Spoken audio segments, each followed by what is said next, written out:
On retrouve Annabelle Boyer en ce début de semaine pour d'autres secrets du cerveau humain. Comment vas-tu, Annabelle?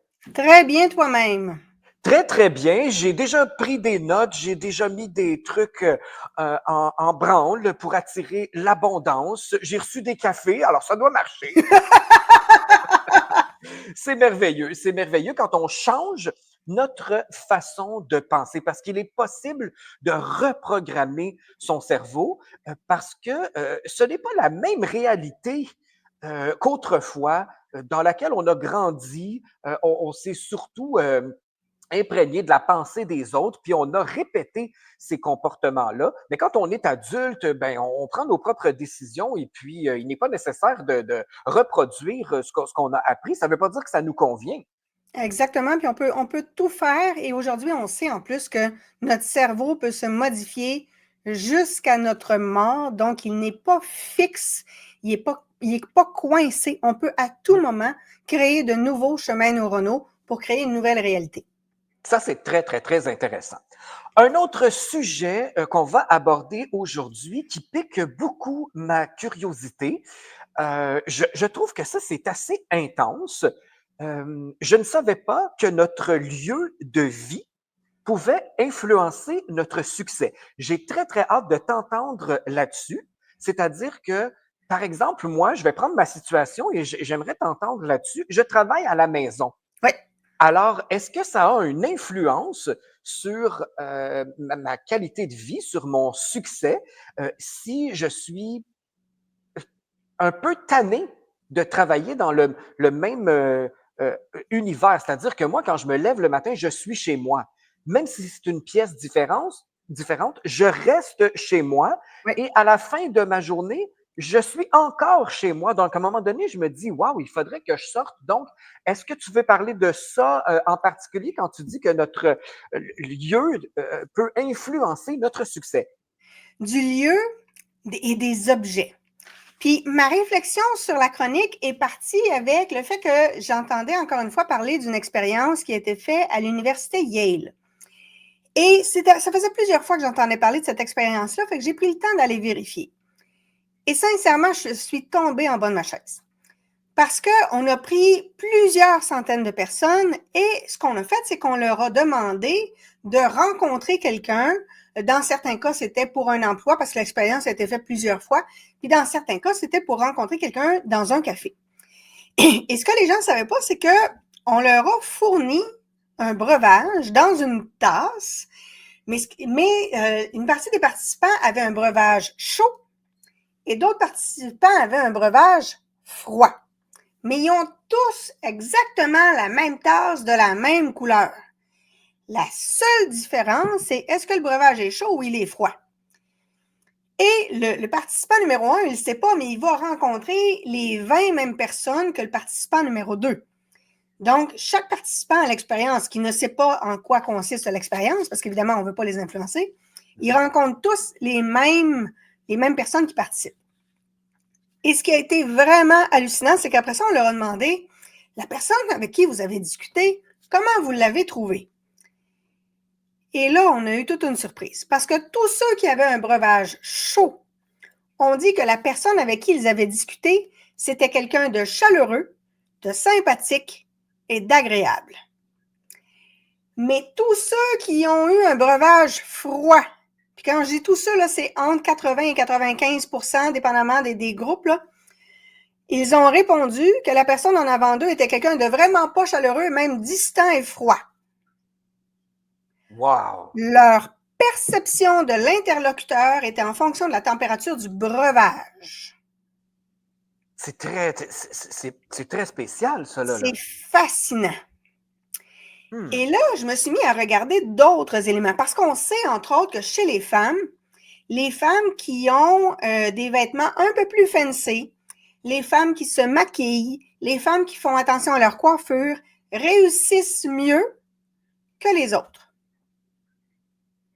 À un point tel qu'au Japon, les femmes sont pas non seulement encouragées, mais sont fortement sollicitées pour porter des talons hauts en affaires.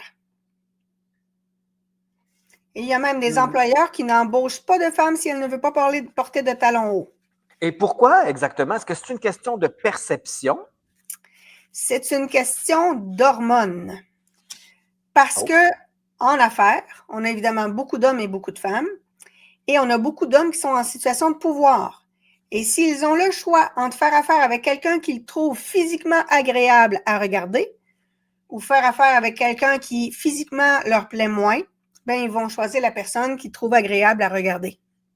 Hmm. Donc ça aussi, ça vient, mais ça fait longtemps qu'on le sait. Écoute, j'étais à l'université, j'avais pas d'enfants, mes enfants sont dans la vingtaine, fait que ça te donne une idée. Ça fait longtemps qu'on le sait. Par contre, pour le breuvage, ça fait pas longtemps qu'on le sait, mais on s'est rendu compte aussi que le fait qu'il y ait des fenêtres dans les bureaux, c'est un facilitateur. Parce qu'on s'est rendu compte que les gens qui travaillent dans des sous-sols pas de fenêtres font plus d'anxiété, plus de dépression et sont plus sujets à la distraction que les gens qui ont des fenêtres. Et je me suis rappelé qu'il y a plusieurs années, moi, mon bureau était au sous-sol. J'avais une petite fenêtre, mais mon bureau était au sous-sol. Et j'avais toutes les misères du monde à me concentrer. On sait aujourd'hui que les fameux panneaux électriques que l'on a dans la maison, un panneau électrique, ça émet évidemment un champ électromagnétique. Ouais. Si tu achètes ce que les chasseurs de fantômes appellent un K2, là, l'espèce d'appareil pour mesurer le champ électromagnétique, là, Oui. à la base, ça sert justement à identifier où sont les champs électromagnétiques. Mhm. Mets ça à côté de ton panneau électrique, tu vas voir qu'il va s'illuminer assez vite.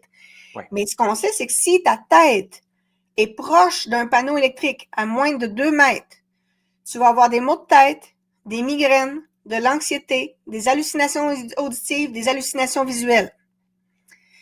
Donc, si ton bureau est dans ton sous-sol proche du panneau électrique, change ton bureau de place. Parce que ça, on sait que ça nuit à la concentration, ça nuit à la performance. On s'est rendu compte aussi que les bureaux où il y a des plantes, les gens sont beaucoup moins anxieux et performent davantage et ils font moins de burn-out aussi. On sait évidemment que les plantes vont purifier l'air, mais ce que l'on réalise, c'est que la vue de la nature vivante, ça permet au cerveau de se ressourcer. C'est pour ça qu'au Japon, ils organisent, puis ils font ça aussi en Norvège, ils organisent des randonnées en nature pour les gens qui sont des super workaholics. Les gens qui travaillent beaucoup, qui sont en épuisement, on les amène en nature parce que le simple fait de voir la nature, ça permet au cerveau de se ressourcer. Mm-hmm. Plus que ça, le simple fait de sentir l'odeur de feuilles mortes dans un sac, ça fait que le corps se met tout de suite à s'apaiser parce que c'est le système nerveux parasympathique qui s'active. Et le système nerveux parasympathique, c'est celui qui nous calme. Mm-hmm. C'est celui qui nous apaise et qui nous fait sentir dans la zénitude. La simple odeur de feuilles mortes rappelle à notre vieux cerveau reptilien que la nature est là et la nature, ça calme et ça apaise. Donc, ça veut dire que si dans le bureau, on utilise un diffuseur d'huile essentielle qui va diffuser des odeurs qui nous font du bien, mais il y a des odeurs qui vont faire en sorte d'activer davantage notre système nerveux parasympathique pour nous calmer. Puis il y a certaines odeurs qui, au contraire, vont activer le système nerveux sympathique pour nous donner de l'énergie. Ouais. Mais pour répondre à ta question, moi aussi, je travaille de la maison. Et une des choses que j'ai fait, c'est que mon bureau, il est dans mon salon. Mais j'ai le 2/3 de la pièce qui sert pour le salon et 1/3 qui sert pour mon bureau. Physiquement, là, les meubles ne sont pas les mêmes. Okay. Donc, quand je viens ici, je suis dans mon bureau. Si je veux me détendre, me distraire, je vais aller dans l'autre section du salon. Mais une des choses qu'on a remarqué en neurosciences, c'est que quand on est avec des clients ou des interlocuteurs qui sont fatigués, qui sont anxieux ou qui sont agressifs, même s'ils sont en Zoom, on va absorber une partie de cette énergie-là et on va l'intégrer dans notre lieu de travail. Ouais. Et ça implique que l'on doit prendre le temps de se nettoyer. J'en reviens à la capsule qu'on a fait sur les attaques psychiques. Oui. Donc, il faut prendre le temps de faire des coupures. quand on a eu notre super party où on avait des auditeurs, à un moment donné, j'ai eu une discussion avec un des auditeurs et je lui demandais, est-ce que tu prends le temps de faire des coupures quand tu reviens de certaines conversations plus difficiles? Parce que c'est important pour le cerveau de faire ces coupures-là. Mhm. Un des exercices dont je t'ai déjà parlé dans une chronique précédente, c'est les fameux bonhommes allumettes de Jacques Martel. Oui. Le fait de prendre le temps de dessiner les bonhommes, de faire les cercles avec les rayons, le cercle qui englobe tout le monde, les lignes pour les liens avec les chakras, puis de couper la feuille en deux, ça permet à notre cerveau reptilien de faire la coupure avec la situation ou avec l'individu, parce que le cerveau reptilien, lui, il ne comprend que la symbolique. Si on fait juste lui donner des mots, il comprendra pas. Un des éléments qu'on peut faire, c'est de dire, ben, avant de rentrer dans mon espace de travail et dans mon horaire de travail, j'imagine au sol qu'il y a un cerceau. Et ce cerceau-là, j'imagine qu'il fait un tube de lumière. Et cette lumière-là, elle va me purifier, elle va me nettoyer. Et quand je me sens prête, j'entre à l'intérieur de ce cerceau imaginaire-là et j'imagine que toute cette lumière-là me nettoie. Et j'imagine que ce cerceau-là de lumière va être avec moi toute la journée. Et à la fin de la journée, je refais le même exercice pour être certaine de ne pas avoir rien amené avec moi. C'est comme une bulle protectrice. Exactement. Mais ça implique que de temps en temps, si j'ai un client qui est par exemple en dépression, qui est vraiment dans une énergie lourde, bien là, je vais prendre le temps de faire, par exemple, du Ho'oponopono, ou je vais faire une visualisation, ou je vais faire une méditation, ou je vais faire une prière de purification. Si vous regardez sur Internet, si vous allez sur YouTube, vous tapez prière de purification, vous allez en trouver plusieurs. Et vous faites simplement la laisser jouer en arrière-plan et vous, en même temps, vous vous concentrez sur d'autres choses. Mm-hmm. L'autre chose dont je voulais te parler, c'est que j'en avais parlé un peu dans les attaques psychiques. On a un chercheur, M. Sheldrake, qui a répertorié des milliers de recherches sur les mémoires de l'univers. Quand on achète un objet dans une vente de garage, cet objet-là, il a appartenu à quelqu'un. Oui. Ce quelqu'un-là, il a vécu des émotions.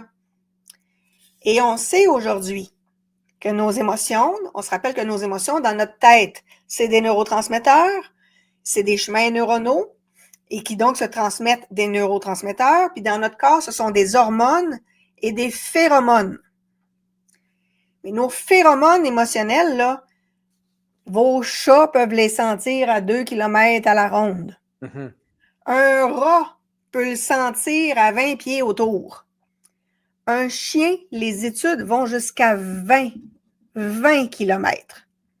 Aïe, aïe, aïe. Ça veut dire que quand on a un groupe de gens qui vivent des émotions intenses, là, ils peuvent te contaminer tout un lieu assez rapidement. C'est pour ça quand on a, par exemple, des émeutes, peut-être que tu te souviens, toi, les émeutes après les games de hockey, là, tu sais? Oui. Quand ça dérape, là, ça dérape solide et on comprend pas pourquoi il y a des gens qui, en temps normal, ont un comportement sain qui, tout d'un coup, embarquent dans ce que font les casseurs. Mm-hmm. On a un effet de groupe qui embarque. Mais l'effet de groupe, il est lié au fait qu'on est en groupe, il n'y a plus d'inhibition, mais en plus, on a des casseurs qui vont dégager des hormones et des phéromones d'agressivité et ça va contaminer tout le monde autour. C'est ça se propage et puis les gens s'imprègnent de cette énergie-là, ce qui les fait agir de façon semblable. C'est très intéressant ce que tu dis, Annabelle, parce que moi, je me rappelle dans un atelier de croissance personnelle, on se fermait les yeux et il y a le petit groupe là s'échangeait des objets. Moi, j'avais donné mon bracelet à quelqu'un. J'avais reçu une boucle d'oreille de quelqu'un et là, on ressentait l'énergie que la personne avait placée involontairement. C'est inconscient, là, l'énergie qui se dégage dans nos objets. Mais moi, j'avais perçu plein de choses et on gardait les yeux fermés puis on disait, bon, OK, moi, la boucle d'oreille était dans ma main. Qu'est-ce que je ressens en ayant cette boucle d'oreille-là? Eh bien, c'est comme si je décrivais la personne, les états d'âme de la personne qui s'était imprégné dans l'objet. Mais c'est magique, là. C'est puissant. Oui, puis aujourd'hui, il y a de plus en plus de recherches. Pendant les fêtes, j'ai fini la lecture du livre de Dean Radin, un peu ardu à lire parce que là, on est vraiment dans des recherches scientifiques. Mais lui aussi, il va justement sur nos capacités de notre cerveau à percevoir ce que l'œil, lui, ne perçoit pas nécessairement. Et on se rend compte qu'on est en effet très réactif aux énergies des lieux, des gens, des objets. Puis Sheldrake, lui, il est vraiment allé chercher toutes les recherches qui se faisaient là-dessus et à travers le monde, là, il s'en est fait beaucoup. Et tu sais, des fois, on entend parler de un tel est allé se procurer une boîte à 10 books sur le marketplace, ou il y en a un autre qui est allé chercher une poupée qui serait hantée. Mais quand on est dans cette énergie-là, sur le plan cérébral, là, notre inconscient, lui, il fait un switch. Il se met dans un mode de je vais voir si je peux expérimenter quelque chose de paranormal. Ce qu'il faut faire attention, c'est que même si on a des gens qui font ça pour le plaisir en se disant il se passera jamais rien, c'est comme le Ouija, là, il se passera jamais rien, blablabla. Ce qu'on ne sait pas, c'est quelles sont les croyances limitantes inconscientes qui sont dans le système réticulé activateur. Parce que si dans mon système réticulé activateur, à l'âge de 4 ans, j'ai vu une scène d'un film d'horreur ou une scène de film paranormal qui s'est imprimée dans mon inconscient, mon conscient s'en souvient pas. Mon conscient, il sait pas que j'ai une croyance limitante par rapport à ça. Mais à partir du moment où je vais être mis en contact avec quelque chose qui va réactiver ce souvenir-là, bien, mon cerveau peut créer énormément de choses. Et il peut créer des hallucinations auditives, il peut créer des hallucinations visuelles, il peut créer le drainage de mon énergie, il peut créer tout ce qu'il veut. Donc, il faut faire extrêmement attention à tous les objets que l'on a dans la maison. Je ne suis pas particulièrement connaissante de Feng Shui, mais en Feng Shui, évidemment, on va dire que c'est important que la porte d'entrée soit pas tout à fait vis-à-vis le divan qui est dans le salon. Puis il faut pas que ton lit soit tout à fait dans le même angle que la porte. Il y a plein d'éléments que les Japonais, pas les Japonais, mais les Chinois prenaient en considération. Ouais. Mais sur le plan des neurosciences, on sait qu'il y a quand même énormément d'éléments qui sont importants. La vraie lumière a son importance. Les plantes ont leur importance. Et le fait d'avoir un lieu qui sert pour le travail et qu'on est capable de le distinguer du reste, c'est important. J'ai vu certains collègues qui, quand ils se mettaient au travail à la maison, enfilaient une veste ou un veston particulier pour avoir le sentiment de rentrer au travail. Et donc, au moment de quitter la chaise, ils enlevaient la veste ou le veston pour avoir le sentiment de quitter ce lieu de travail-là. Oui. Je connais une collègue qui, elle, va faire une purification énergétique de son lieu de travail avant d'y rentrer et elle va la refaire en sortant. En PNL, on va faire un exercice d'ancrage pour être sûr que tu rentres avec une énergie positive et quand tu ressors, mais de t'assurer de ne pas être drainé de cette énergie-là. Ouais. Donc ça, on sait que ça fonctionne réellement.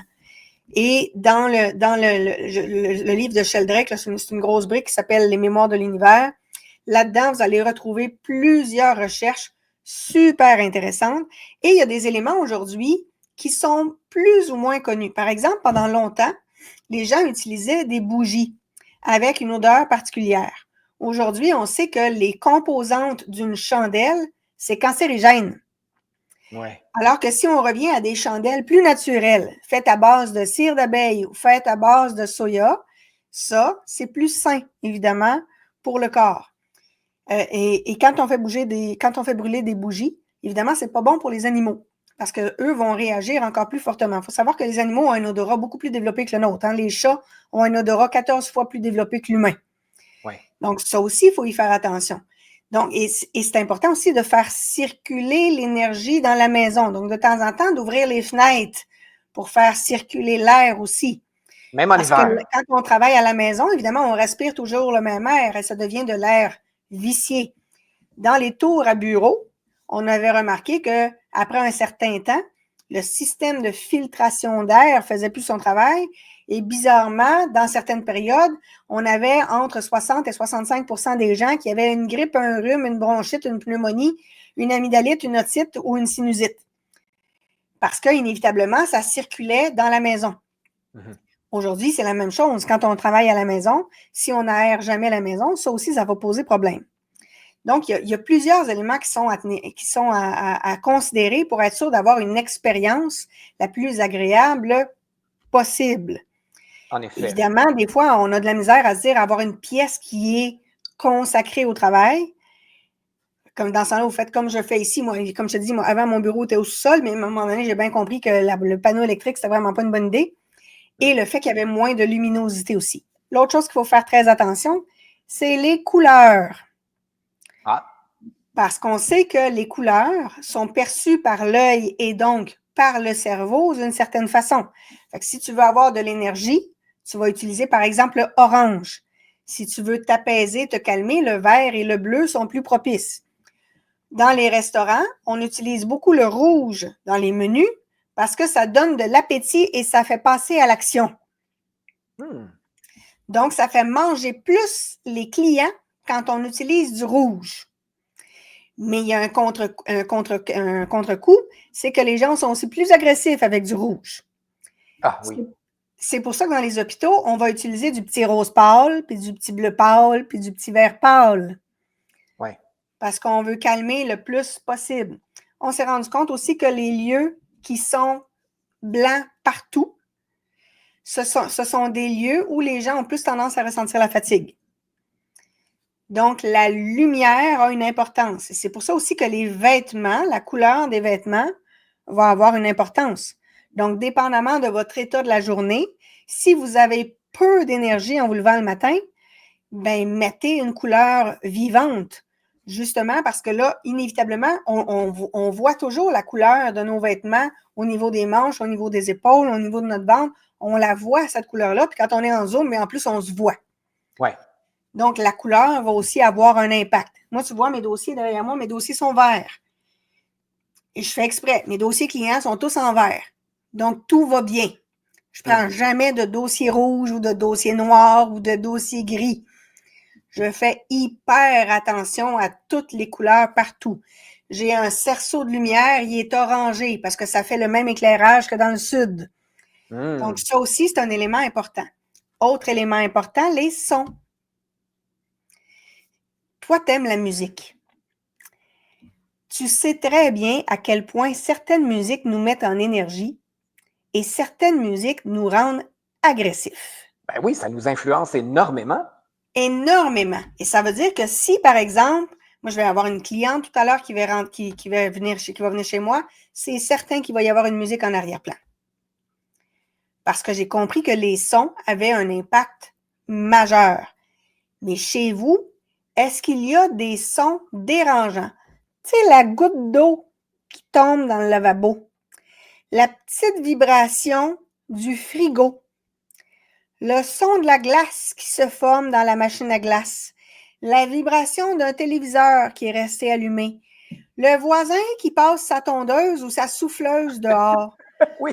Tu sais, quand toi et moi, on enregistre quelque chose puis que le voisin décide qu'il sort avec sa tondeuse ou sa souffleuse, on s'entend-tu que c'est plus agressant?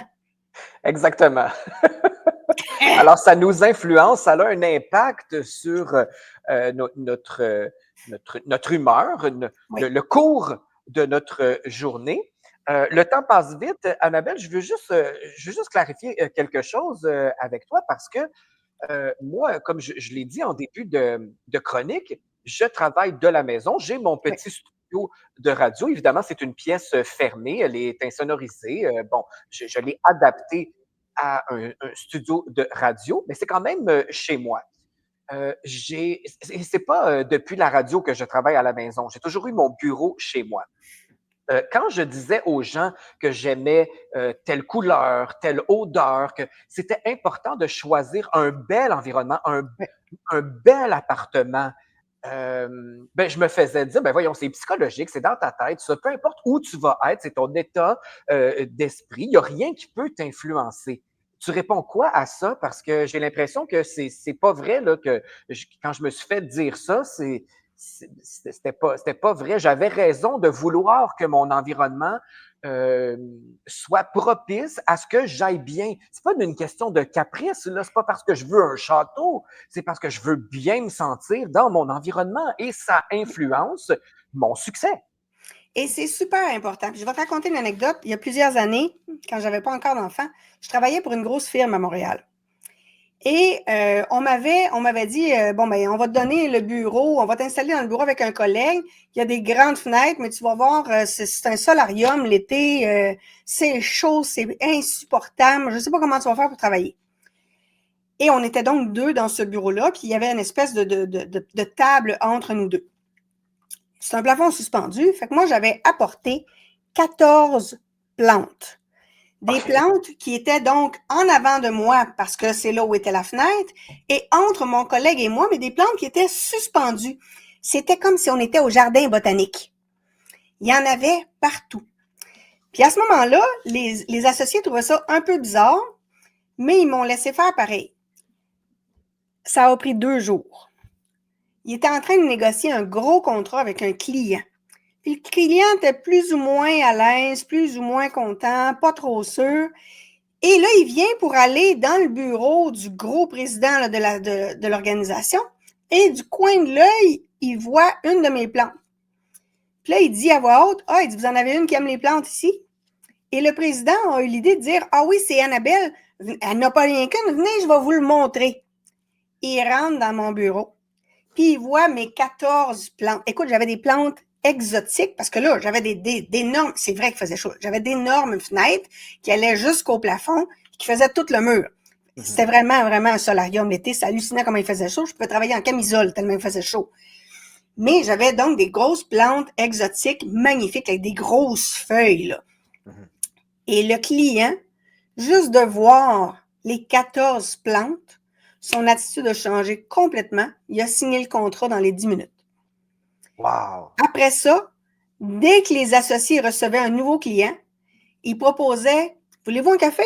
Venez, je vais vous faire visiter le bureau. On va commencer par le bureau d'Annabelle. » T'étais une valeur sûre.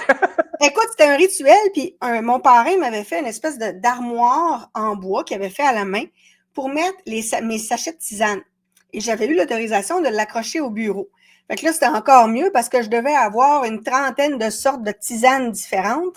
Fait que pour les clients qui buvaient pas de café, Annabelle, elle a de la tisane, puis Annabelle, elle a les plantes. Il faisait les négociations dans mon bureau.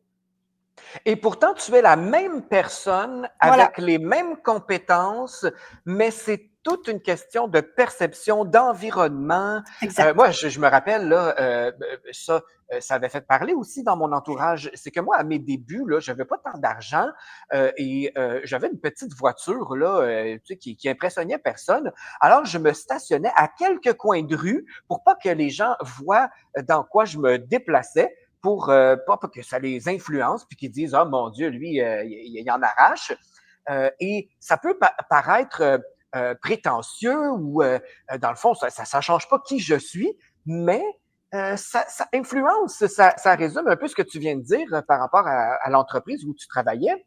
Écoute, j'ai un de mes amis qui me racontait que il y a je pense que c'est sa conjointe qui travaille comme courtier immobilier. Et elle avait 2 véhicules. Quand elle allait voir un client anglophone, elle prenait sa Porsche. Oh, Quand elle allait voir un client francophone, elle prenait la BMW.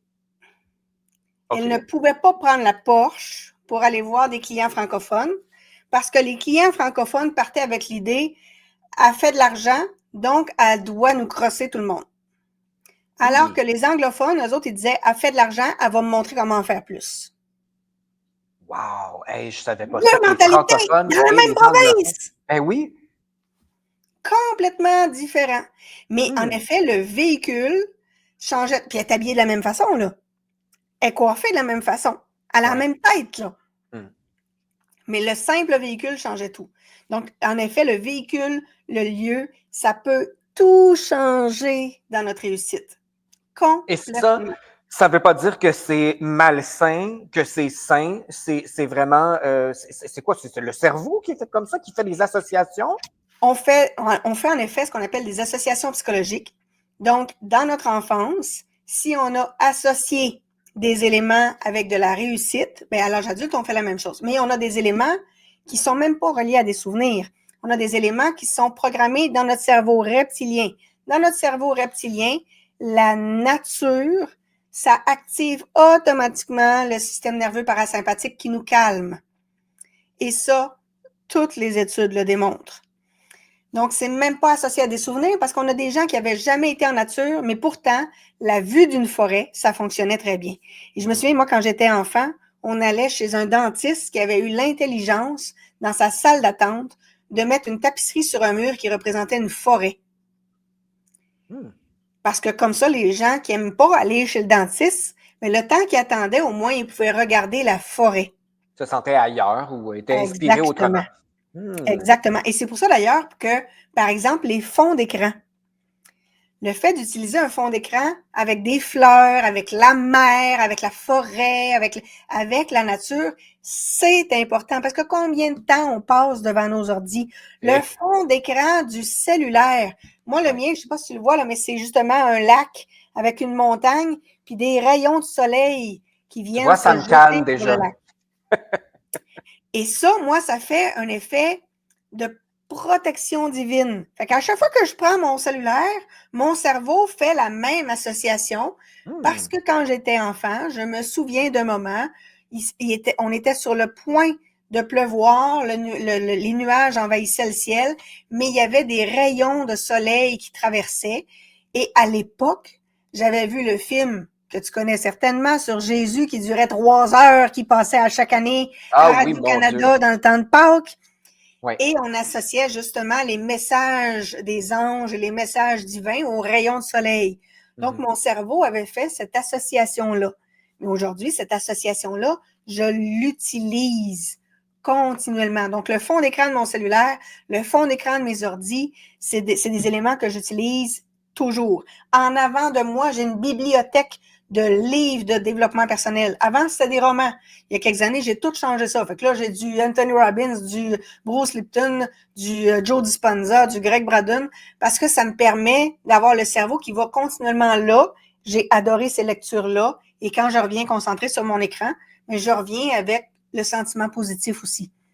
Donc, le positionnement des objets autour de nous. On sait aujourd'hui que si notre bureau est trop bordélique, ça nous épuise.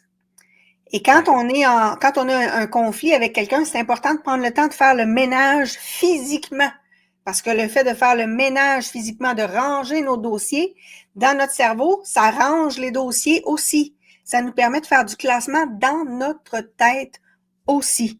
Et c'est tellement vrai ça parce que moi, j'ai changé de bureau.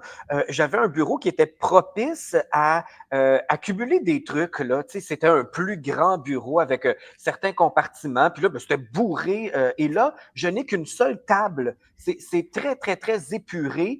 Et ça a changé aussi. Je me sens beaucoup plus épuré, moi aussi. Je veux dire, je vois moins de dossiers accumulés, je vois moins de notes parce que j'ai pas de place pour les mettre. Donc, c'est plus clair dans ma tête. C'est merveilleux. C'est une chronique très instructive, comme toutes les chroniques d'ailleurs.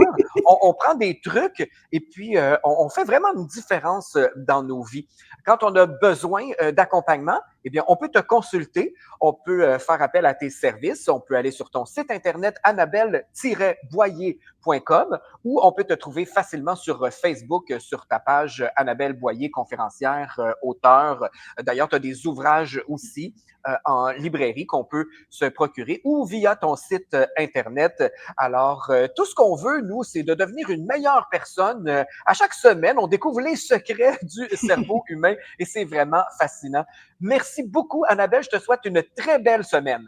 Merci beaucoup.